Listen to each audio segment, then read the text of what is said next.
మీరు ఇప్పుడు చూస్తున్నటువంటి ఈ చిత్రకళ చేతులతో వేసిన ఈ ఆర్ట్ని ఇవన్నీ కూడా మ్యాక్సిమం ఇంటర్నేషనల్ లెవెల్లో విన్ అయినటువంటివే.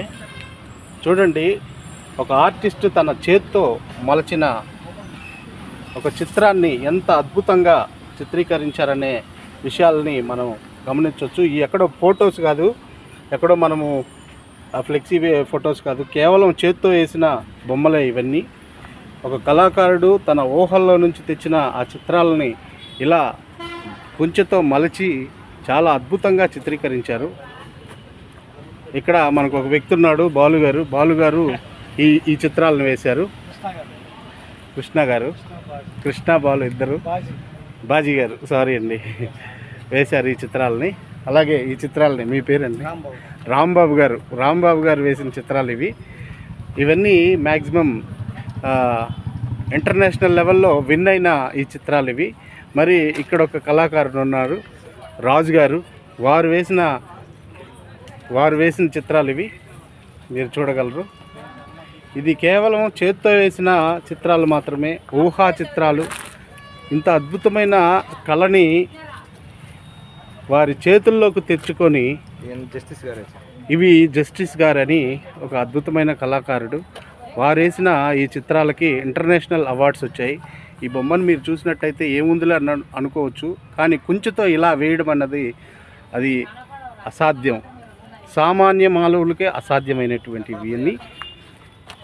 ఇక్కడ వెర్మెట్ రాజు గారు ఉన్నారు, వారు వేసిన చిత్రం ఇది. ఇక్కడ ఒక అద్భుతమైన కళాకారుడు కోటి గారు ఉన్నారు. కోటి గారు వారు ఎన్నో చిత్రాలను గీశారు. సడన్గా ఇప్పటికిప్పటికి గీయమంటే అది గీసేశారు. కోటి గారు,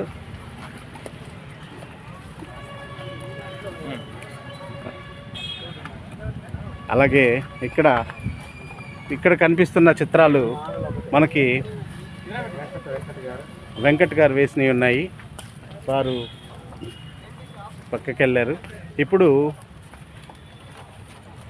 ఇవన్నీ కూడా కేవలం చేత్తో వేసినవే. మీరు చూస్తున్నటువంటి చిత్రాలు చేత్తో వేసిన చిత్రాలు ఇవి.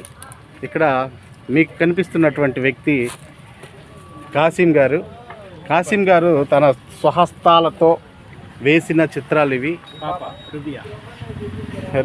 రుబియా వేసిన చిత్రం ఇది కూడా నేషనల్ అవార్డుకి వెళ్ళింది.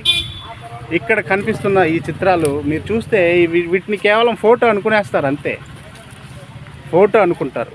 కానీ ఇంతటి అద్భుతాన్ని చెక్కుతున్నటువంటి ఈ కళాకారులకి గుర్తింపు లేని పరిస్థితుల్లో ఈరోజు మన భారతదేశం కాదు, ఆంధ్రప్రదేశ్లో ఉన్నటువంటి ఎవరు కూడా పట్టించుకోని పరిస్థితిలో ఉంది. అయినప్పటికీ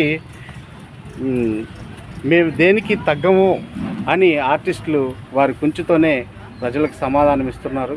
ప్రభుత్వం గుర్తించి ఇలాంటి కళాకారులందరినీ కూడా ఆదరిస్తే ప్రతి ఒక్కరికి చాలా సంతోషంగా ఉంటుంది. అంతరించిపోతున్న ఈ కళని మరలా ఊపిరి తెచ్చి మీరందరూ కూడా సహకరిస్తారని ఈ వీడియో ద్వారా మీ అందరికీ తెలియజేసుకుంటున్నాం. ధన్యవాదాలు.